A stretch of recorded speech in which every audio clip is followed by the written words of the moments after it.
como un niño perdido sin luz.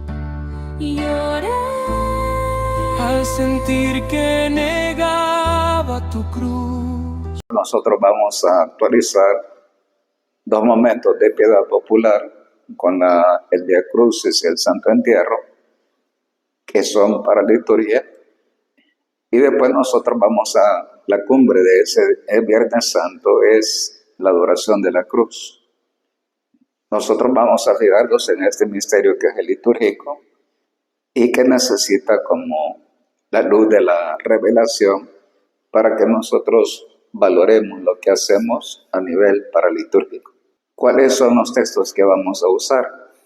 Primero es el profeta Isaías, el capítulo 52 y 53, siempre en torno al siervo sufriente de Yahvé. Luego el Salmo 30, la carta a los Hebreos, en el capítulo 4 y 5, y el Evangelio de San Juan en los capítulos 18 y 19. ¿Qué elementos encontramos en el siervo sufriente de Yahvé? Algunas frases que ya nos ponen en sintonía con ese misterio grandioso de la pasión del Señor. Dice, entre las cosas que destacan del texto: muchos se espantaron de él porque desfigurado no parecía hombre, no tenía aspecto humano. Sin figura, sin belleza, lo vimos sin aspecto atrayente, despreciado y evitado de los hombres, como un hombre de dolores, acostumbrado a sufrimientos, ante el cual se ocultaban los rostros, despreciado y desestimado. Ya eso nos pone frente a un Mesías que en su momento la gente va a volver el rostro ante ese drama que él sufre en su cuerpo. Incluso dice hacia adelante el profeta: nosotros lo estimamos leproso, herido de Dios y humillado, pero él fue traspasado por nuestras rebeliones, triturado por nuestros crímenes, nuestro castigo saludable cayó sobre él, sus cicatrices nos curaron. Ya esto empalma con la vertiente de la carta a los Hebreos, que en su momento dice así, cuando nosotros lo vemos, dice: aprendió sufriendo a obedecer y llegó a la consumación, se convirtió para todos los que lo obedecen en autor de salvación eterna. Precisamente porque, dice, el Señor quiso triturarlo con el sufrimiento y entregar su vida como expiación. ¿Cuál es el proyecto de Dios Padre para nosotros? Darnos a su Hijo, el que es el Cordero Inmaculado. Es impresionante, Dios no lo exime del dolor y le da un dolor que, así como describe el profeta, dice, quiso triturarlo con el sufrimiento. Esa medicina saludable es la que a nosotros nos purifica de raíz de la miseria del pecado y de la muerte. Por otra parte, nosotros escuchamos esa frase también de San Pablo en la carta a los Hebreos. Dice: en los días de su vida mortal, a gritos y con lágrimas, presentó oraciones y súplicas al que podía salvarlo de la muerte. Sufre Jesús, sufre, pero confía en su Padre Dios. Y por eso dice al final, dice así: expuso su vida a la muerte y fue contado entre los pecadores. Él tomó el pecado de muchos e intercedió por los pecadores. Ya para ese diríamos, contrapunto de la carta a los Hebreos con el libro de Isaías, ya para nosotros es esclarecedor. Después nosotros en el Salmo 30, en el estribillo decimos así: Padre, a tus manos encomiendo mi espíritu. En la cruz Jesús está orando, recita el Salmo 30. Vamos a ver que intercala el Salmo 30 y el Salmo 22. Es una oración la que mientras él está constantemente luchando por respirar, él va orando. Ora, dialoga con su Padre, como lo vamos a ver en las 7 palabras del Señor. Y entre las cosas que destacan de la pasión de Jesús es, por ejemplo, dice así, cuando recordamos el Salmo 22, se repartieron mis ropas y echaron a suerte mi túnica. Eso es recordando como el Salmo 22, ahí se actualiza cuando él pende de la cruz y mira a los soldados cuando se sortean su ropa. Y después recogemos 3 de las 7 últimas palabras que nosotros conocemos como el testamento del Señor en el momento de estar ahí en la cruz. Estos aspectos con otro que dice al final, que es impresionante cuando la Escritura profetiza y dice de Jesús y que recoge San Juan, dice, no le quebrarán un hueso. Y en otro lugar la Escritura dice, mirarán a que traspasaron.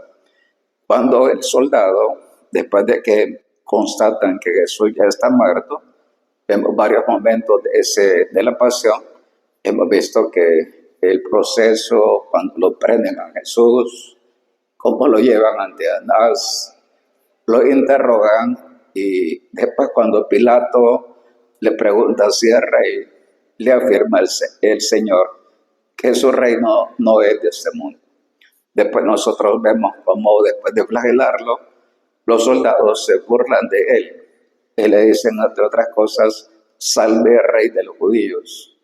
Frente a la multitud, escuchamos ese grito estentorio, crucifícalo, crucifícalo.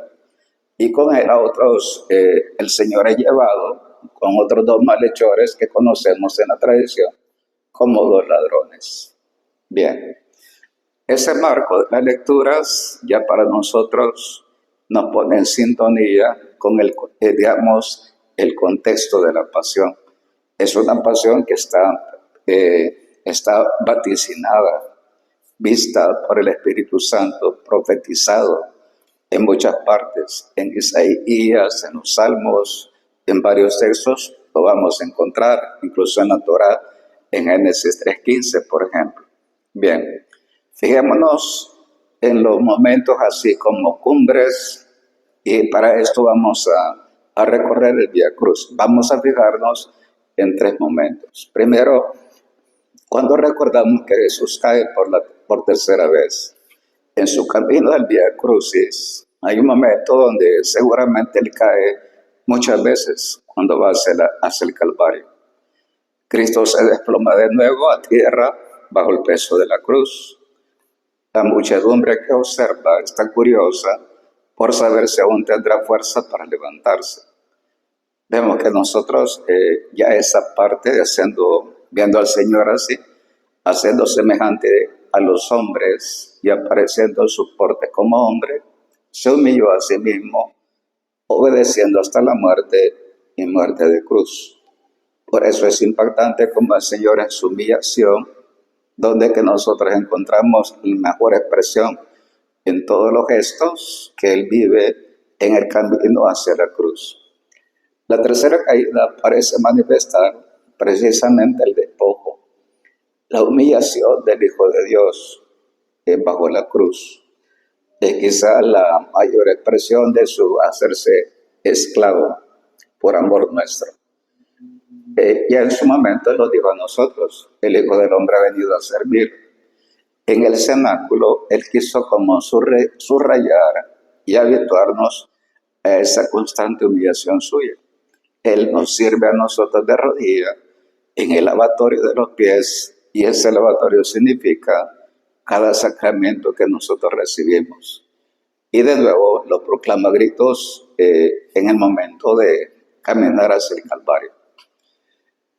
Este condenado, cuando nosotros lo escuchamos, desde ese magisterio grandioso del camino de la cruz, nos dice, resuenan palabras, frases que son como lapidarias y son programas de vida. Yo soy el camino, la verdad y la vida. El que me siga no caminará en la oscuridad. Esta manifestación externa de la muerte, que ya se acerca, esconde en sí misma la luz de la vida.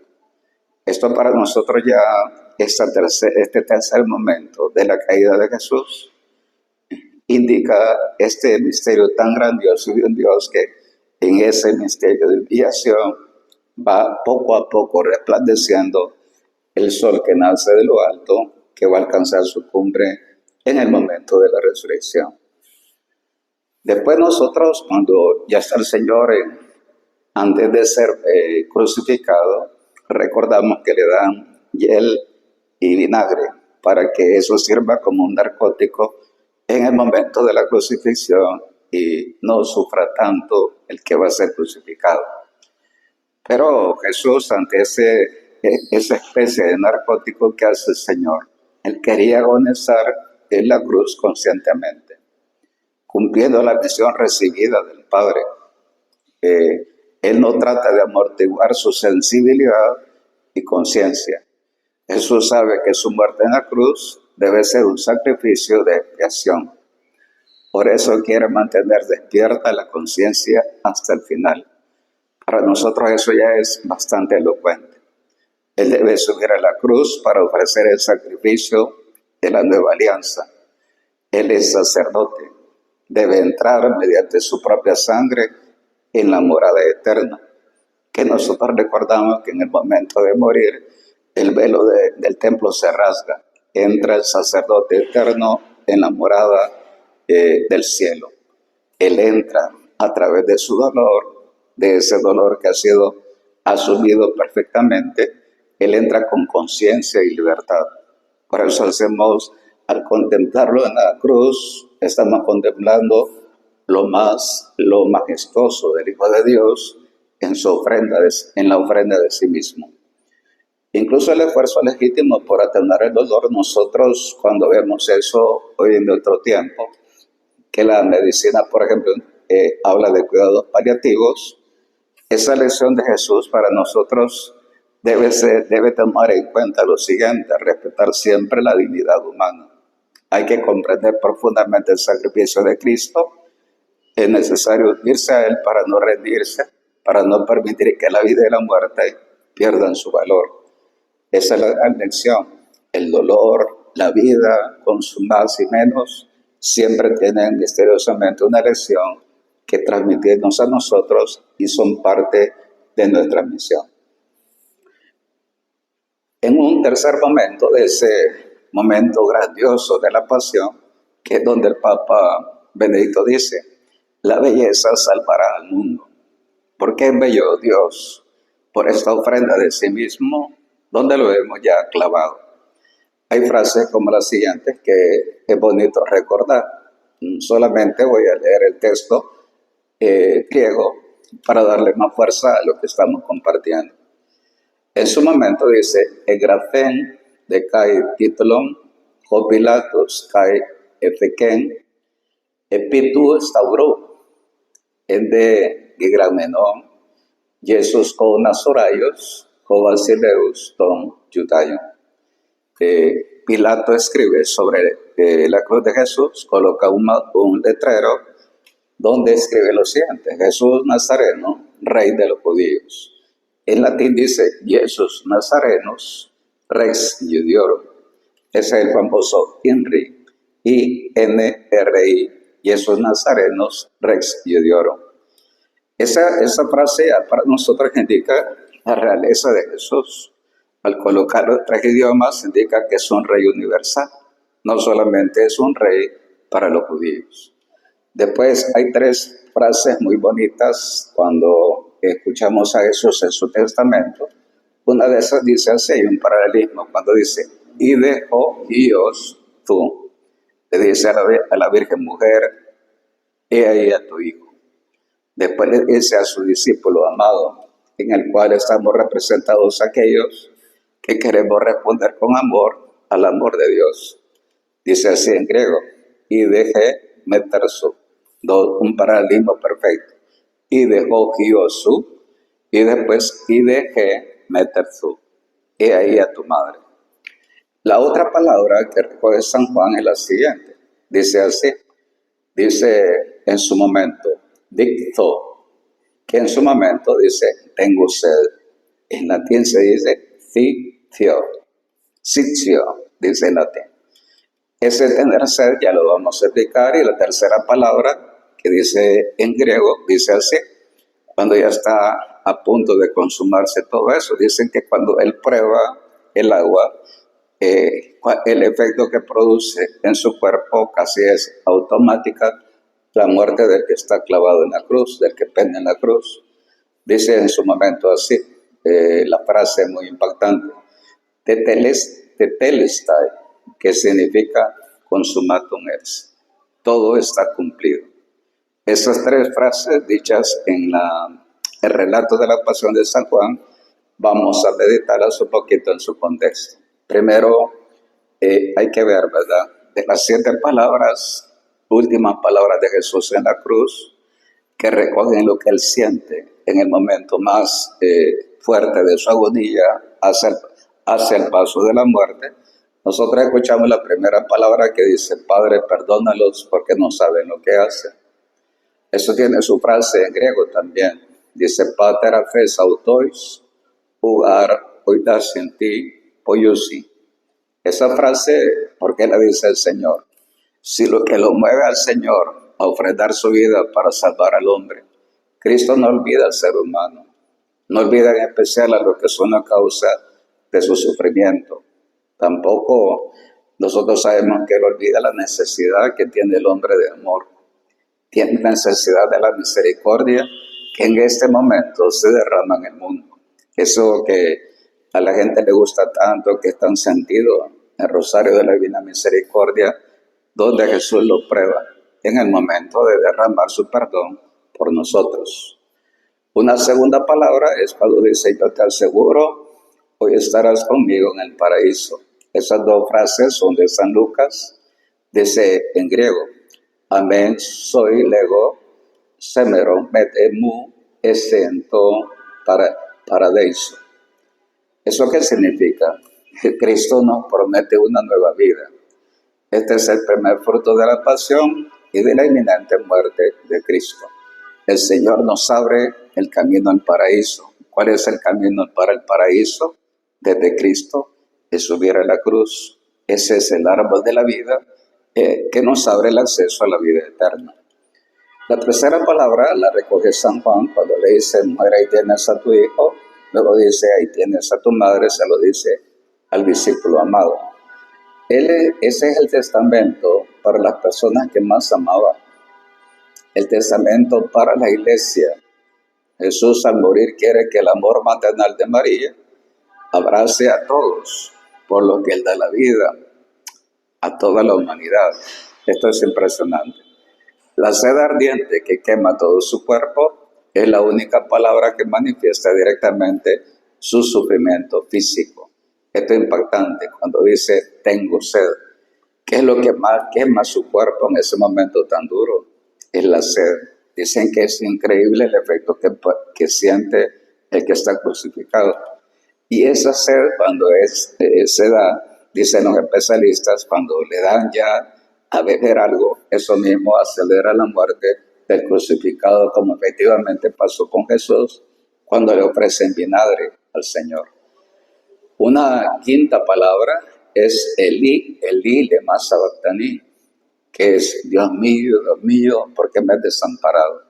Está rezando, como pasa más arriba, el Salmo, uno de los Salmos, el Salmo 21. En ese momento la frase, no obstante la apariencia, manifiesta su unión profunda con el Padre mediante la oración. Es impresionante cómo la primera y la última palabra es un diálogo con Dios Padre.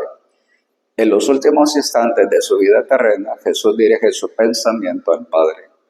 El diálogo se desarrollará ya solo entre Cristo, que muere, y el Padre que acepta su sacrificio de amor. Eso es impresionante. Dios Padre y el Hijo. En la sexta palabra dirá así, todo está cumplido. Ha llevado a cumplimiento la obra de la redención de un modo majestuoso, incomparable, perfecto. La misión para la que vino a la tierra ha alcanzado su propósito. Lo demás pertenece a Dios Padre.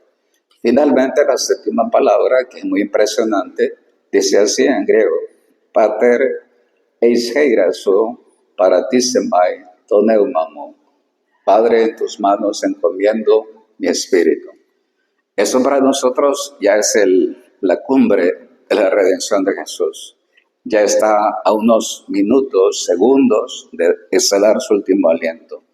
El Santo de los Santos en el Templo de Jerusalén se abre en el momento en que entra el sacerdote de la nueva y eterna alianza, que es Cristo.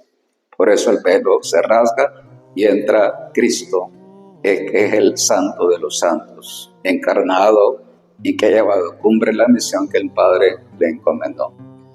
Con esto nosotros hemos presentado como este otro momento del Tiro Santo, con el cual nosotros nos queremos fijar como en la segunda perla. La primera fue el Jueves Santo, estamos en la segunda, y vamos a culminar con la resurrección del Hijo de Dios.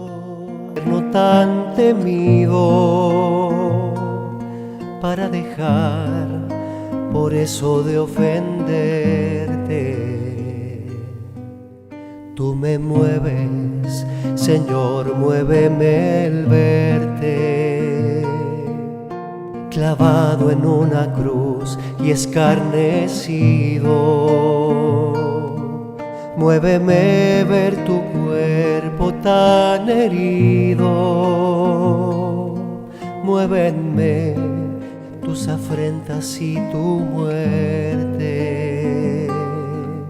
Muéveme en fin tu amor y en tal manera que aunque no hubiera cielo, yo te amara, y aunque no hubiera infierno, te temiera.